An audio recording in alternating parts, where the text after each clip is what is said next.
कुछ कहानियाँ सुनी नहीं जाती, महसूस की जाती हैं।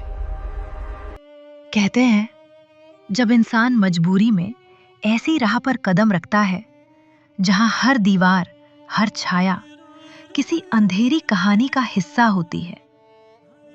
अब आप सुनने जा रहे हैं विस्पर स्टोरीज मीडिया की प्रस्तुति वैश्या से प्यार भाग 3, जहां सच और छाया एक दूसरे से टकराएंगे और रात की खामोशी सब कुछ बदल सकती है।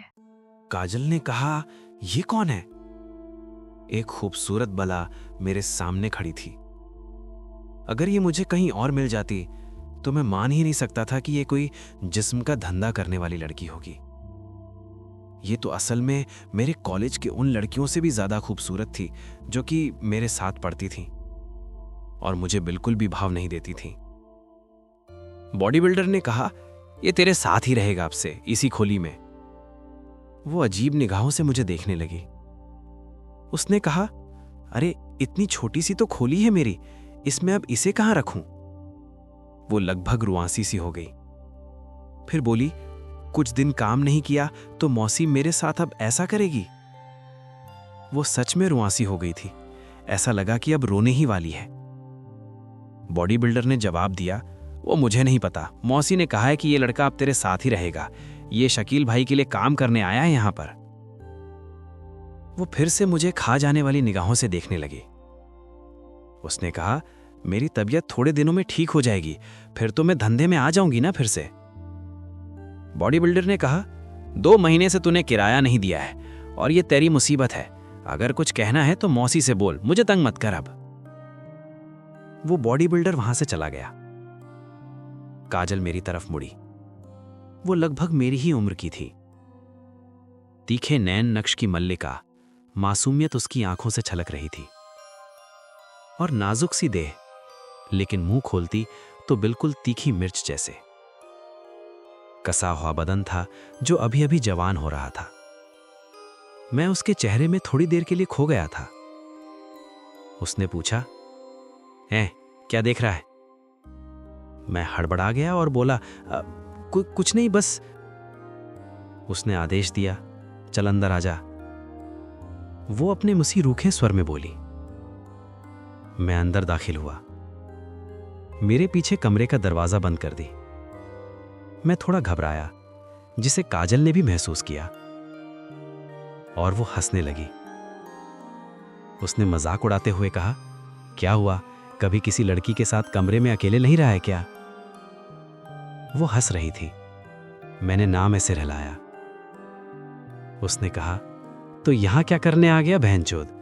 ऐसे भी मेरा बुरा समय चल रहा था और अब ये मुसीबत। मौसी से तो बात करना बेकार है, अब तुझे भी अपने साथ रखना पड़ेगा। वो भुनभुनाई और फिर से मुझे देखने लगी। उसने स्पष्ट किया, देख, मैं रंडी हूं, जानता है ना? मैंने हां में सिर हिलाया। वो बोली, तो ये सोचकर कि ये तो रंडी है, इसके साथ कुछ भी कर लूंगा, मुझसे बदतमीजी से पेश मत आना, वरना मैं तेरा वो हाल करूंगी साले की। फिर उसने अपने दाम बताए, और तुझे अगर कुछ करने का मन हुआ तो 200 रुपए एक बार के, 1000 रुपए पूरी रात का, समझा? और मुंह में नहीं लूंगी, पिछवाड़े में नहीं लूंगी, होठों में चुम्मा नहीं करना है, समझा? उसके अलग पैसे लगते हैं, समझा? मैंने कहा, लेकिन मुझे कुछ भी नहीं करना है, मैं आपको पैसे क्यों दूं? आप ये बता दीजिए कि मैं सोऊंगा कहां पर? मेरे चेहरे पर आए मासूमियत के भाव से शायद वो थोड़ी शांत हुई। उसने एक कोने में इशारा किया। मेरे पास तो बिस्तर भी नहीं था। मैंने वहीं जमीन पर अपना बैग रखा और एक पुस्तक जो मैंने लाइब्रेरी से ली थी और एक कॉपी निकालकर वहां रख दी। उसने पूछा, अरे तेरा बिस्तर कहां है? मैंने कहा, मेरे पास नहीं है। वो थोड़ी मुस्कुराई और बोली, रुक, मैं ला देती हूं। वो कमरे से बाहर चली गई। मैंने पूरे कमरे को ध्यान से निहारा। वो एक छोटा सा कमरा था जिसमें एक बेड लगा हुआ था। एक सिंगल बेड था, लेकिन थोड़ा चौड़ा था।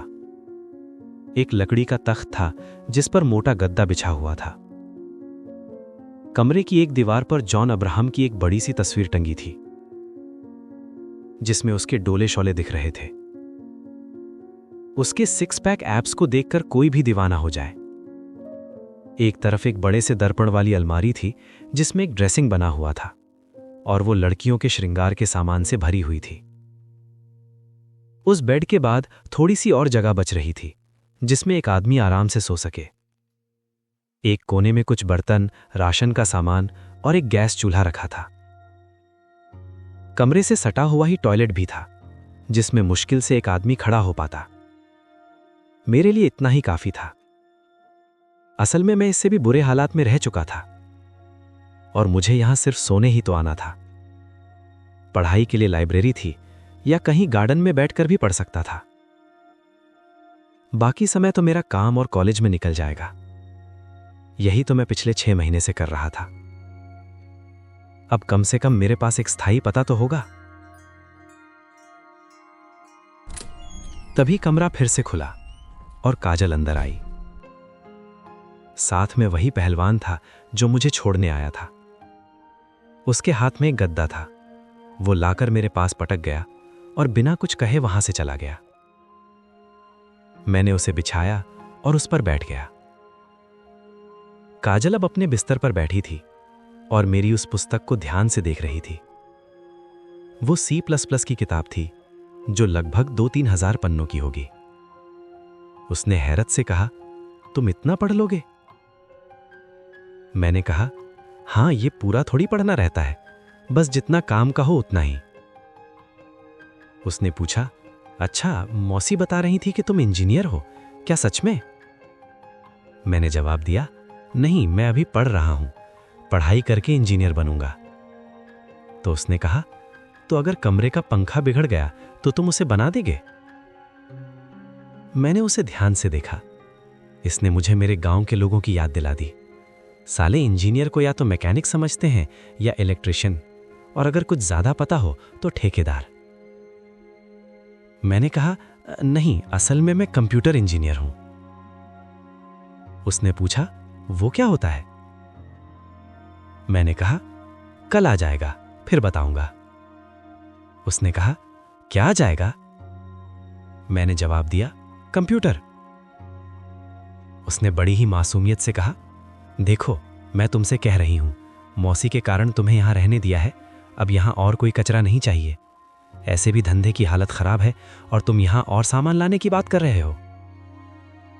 वो फिर से गुस्से में आ गई, लेकिन इस बार मुझे उस पर गुस्सा नहीं बल्कि हंसी आ गई।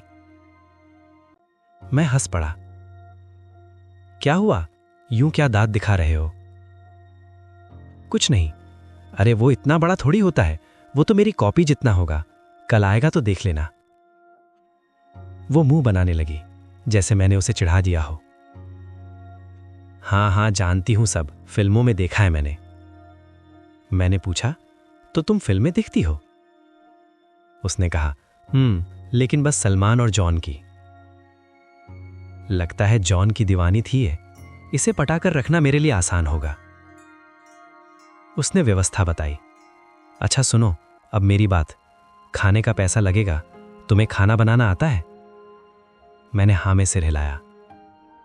बढ़िया, तो सामान ले आना, एक समय का तुम बनाना, मैं बर्तन मांज दूंगी, एक समय का मैं बनाऊंगी और तुम बर्तन धोना। अपना जूठा खुद धोना, मैं हाथ नहीं लगाऊंगी। उसने कहा, बर्तन है भी या नहीं? थाली भी नहीं दिख रही तुम्हारी। ठीक है, कल खरीद के ले आना, राशन का सामान मैं लिख के दे दूंगी। मैंने कहा, वो मेरे पास अभी पैसे नहीं है, अगर कल चंपा मौसी कुछ दे दे तो ले आऊंगा, वरना महीने के आखिर में तनख्वाह मिलेगी तो। वो फिर से मुझे घूर कर देखने लगी। उसने कहा, ठीक है, अभी के लिए तो हो जाएगा, चलो अभी खाना बनाओ, देखते हैं कितना अच्छा बना लेते हो, नहीं तो साला कचरा ही खाना पड़ेगा। मैं उठा और खाना बनाने की तैयारी करने लगा। भगवान का शुक्र था कि मेरे हालात में मुझे खाना बनाना सिखा दिया था। मेरी मां अक्सर बीमार रहती थी, इसलिए मुझे सीखना पड़ा।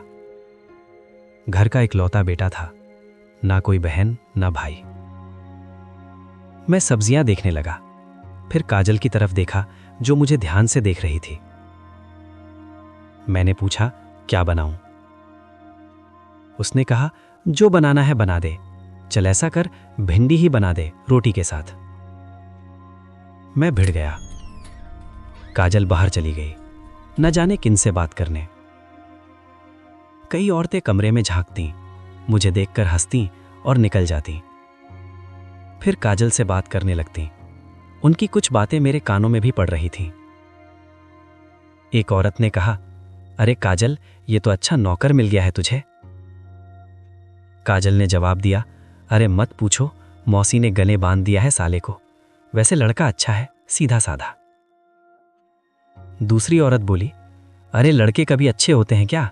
बचकर रहना, साला हुक्म न चलाने लगे, मुफ्त में कुछ करने लगे तो बताना, इसकी अच्छी खबर लेंगे। सब हंसने लगे। एक तीसरी महिला, जिसकी आवाज से लग रहा था कि उसकी उम्र कुछ ज्यादा होगी, बोली, अरे ये बेचारा भी हमारी तरह तकदीर का मारा ही होगा, वरना यहां कौन आता है? यहां तो लोग अपनी हवस मिटाने ही आते हैं। उसका इतना बोलना ही मुझे याद दिलाने के लिए काफी था कि मैं कहां हूं। मैं इस जगह के बारे में ना अपने किसी दोस्त को बता सकता था, ना अपने घर वालों को। इतनी मजबूरी थी कि मुझे रंडी खाने में रहना पड़ रहा था। इसका एहसास होते ही मेरी आंखों में आंसू आ गए और मैं बस उस भिंडी को देखता रह गया जिसे मैंने अभी अभी काटा था। आप सुन रहे थे वैश्या से प्यार भाग 3। राहुल की मजबूरी, काजल की दुनिया और उस रात की खामोशी। क्या ये केवल शुरुआत थी या अब अंधेरा और गहरा जाएगा? सुनते रहिए वैश्या से प्यार भाग 4 बहुत जल्द।